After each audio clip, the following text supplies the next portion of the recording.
Hi guys, नमस्ते। कैसे हैं आप सभी लोग। आज मैं आपके लिए लेके आई हूँ थैंक यू की स्टोरी।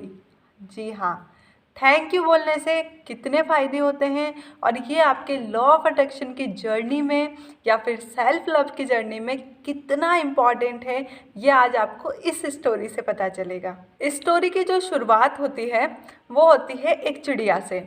एक छोटी सी प्यारी सी चिड़िया, लेकिन बहुत सारी प्रॉब्लम से घिरी हुई। उसके पंख कटे हुए थे, एक तरह से उसको बीमारी सी हो रही थी, वो तड़प रही थी। एक डाल पे बैठे बैठे वो दुखी थी, परेशान थी, क्या किया जाए। तो वहाँ से एक संत निकलते हैं। अब उन संत चिड़िया पेड़ पे बैठे बैठे देख रही थी कि वहाँ से एक संत जा रहे हैं। चिड़िया संत के पास जाकर बोलती है कि हे प्रभु, आप प्लीज़ मुझे मेरे कष्टों का निवारण बताइए कि मैं इतनी क्या परेशान हूँ और मैं हमेशा यूं ही परेशान रहूँगी। मेरे जो कष्ट है वो कब ख़त्म होंगे। साधु ने बोला कि मैं आपका पास तो देख सकता हूँ, लेकिन आपका मैं फ्यूचर नहीं देख सकता। आपका जो फ्यूचर है वो मैं मेरे गुरुजी से पूछ के बताऊंगा। वो गुरुजी के पास जाता है और जो चिड़िया है वो उसकी स्टोरी बताता है कि ऐसे ऐसे मुझे जंगल से गा रहा था तो एक चिड़िया मिली और चिड़िया ने मुझे ये सारी बातें बताई कि वो इतना परेशान है। तो अपनी शक्तियों से गुरुजी ने देखा और गुरुजी ने बोला कि ये जो चिड़िया की कंडीशन है ना, ये पिछले 7 जन्मों तक रहेगी। 7 जन्म तक उस चिड़िया को कष्ट भोगना ही पड़ेगा। फिर वो सुनता है, थोड़ा सा दुखी होता है, बोला क्या किसी का कोई उपाय नहीं है।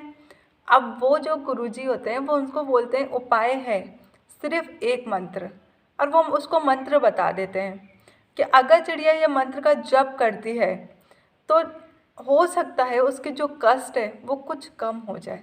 अब वो जो संत होता है वो वापस उस चिड़िया के पास आता है और उस चिड़िया से आकर बोलता है कि आपका जो कष्टों का निवारण है वो सिर्फ एक मंत्र से हो सकता है, लेकिन मंत्र आपको जपना पड़ेगा। तो शायद हो सकता है ऊपर वाला आपकी सुन ले और आपका जो कष्ट है वो कम हो जाए। साधु उसको अपना मंत्र बताता है और वो वहाँ से चले जाता है। टाइम के बाद में वो जो साधु है वो वापस से वहाँ पर आता है और देखता है चिड़िया की हालत बिल्कुल सुधर गई है।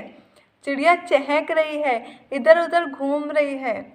वो चिड़िया से पूछता है कि क्या हुआ ऐसा कि आपकी हालत इतनी सुधर गई, आप इतने अच्छे दिख रहे हो, सुंदर से पंख आ गए हैं, इधर उधर आप घूम रहे हो, ऐसा कैसे पॉसिबल हुआ। और चिड़िया बोलती है आपने जो मंत्र दिया था ना, वो मंत्र मैं जाप करे जा रही थी और करते करते एक बार मैं वो जो पेड़ है ना उसके नीचे गिर गई। नीचे रेत थी, धूप थी, गर्मी का मौसम था और मेरे पूरे पंख जल गए।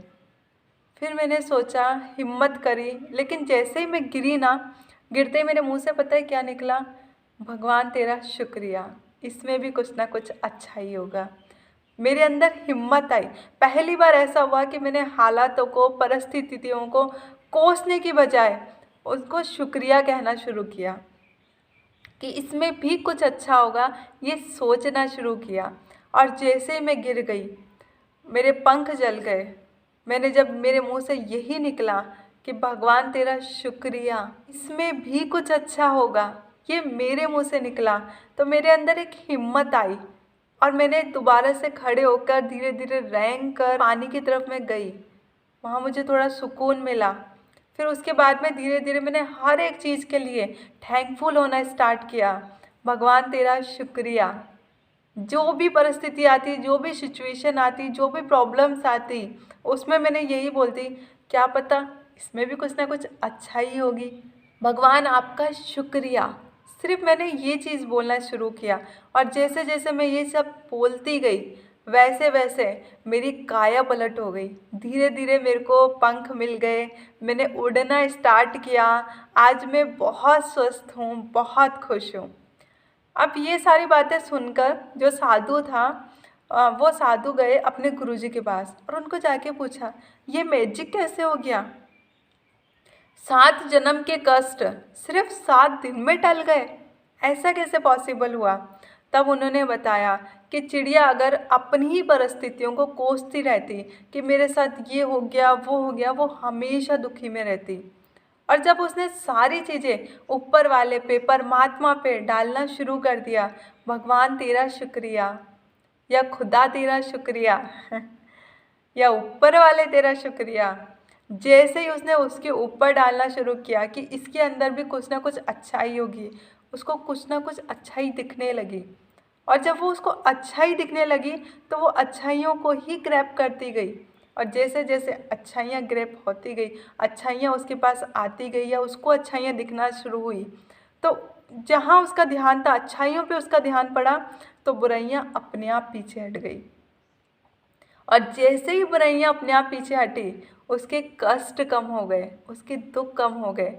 अब वो दुख में भी थी ना, तब भी वो दुख के अंदर खुशी ढूंढने लगी, और जैसे वो खुशी ढूंढने लगी तो लाइक्स अट्रैक्ट्स लाइक, मतलब अगर वो खुशी ढूंढ रही है तो उसके पास खुशियाँ आना डेफिनेटली तय है।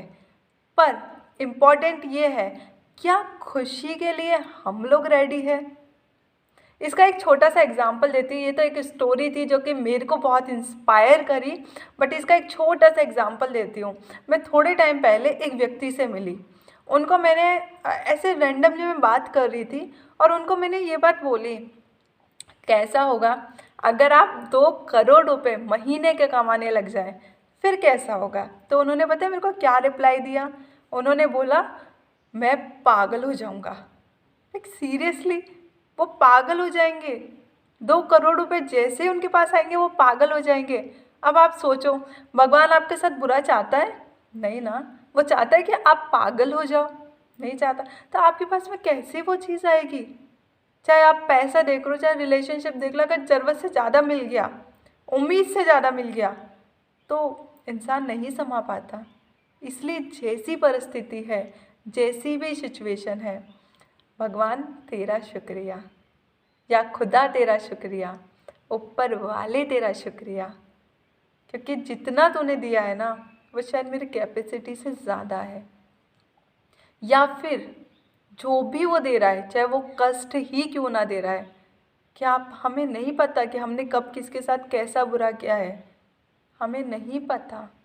कितनी बार हम लोग कब किसका दिल दुखा देते हैं ना, हमें वो भी नहीं पता चलता। पर अगर हम हर परिस्थितियों में ये सोचना स्टार्ट करते हैं ना कि यार, आई थिंक भगवान हमेशा सबके साथ अच्छा करता है, और मेरी इस प्रॉब्लम में भी शायद मेरी ही कोई अच्छाई होगी, तो पता है हम सॉल्यूशन ढूंढने की तरफ जाते हैं। और जैसे ही हम सॉल्यूशन ढूंढने की तरफ जाते हैं, वैसे ही हम लोग अपने आप पे ध्यान रखते हैं, अपने आप को खुश करते हैं। आज नहीं तो कल, कल नहीं तो परसों, परसों नहीं तो उसके अगले दिन, एक ना एक दिन सबको पता होता है, हम सबको पता होता है सॉल्यूशन तो आज नहीं तो कल, कल नहीं तो परसों, परसों नहीं तो पल्ले रोज मिलेगा ज़रूर। लेकिन हम सॉल्यूशन नहीं ढूंढते। हाय इतनी प्रॉब्लम है, बस यही सोचते हैं। प्रॉब्लम पे नहीं, सॉल्यूशन पे ध्यान दो, सॉल्यूशन भी मिलेगा और सक्सेस भी मिलेगी। ये मेरा प्रॉमिस है आपसे। आप सिर्फ और सिर्फ आज से 7 दिन ये टेक्निक अपना के देख लो। आज से 7 दिन के लिए चाहे कुछ हो जाए, कितना भी बुरा हो जाए, एक ही बात बोलेंगे, ऊपर वाले तेरा शुक्रिया, या खुदा तेरा शुक्रिया। आज जब आप ये बोलना स्टार्ट कर देंगे ना कि हो सकता है इस प्रॉब्लम में भी कुछ ना कुछ मेरी अच्छाई हो, तो आपकी जो प्रॉब्लम्स है ना, वो प्रॉब्लम्स ही नहीं रहेगी। चलिए मिलते हैं नेक्स्ट वीडियो में, तब तक के लिए बाय, नमस्ते।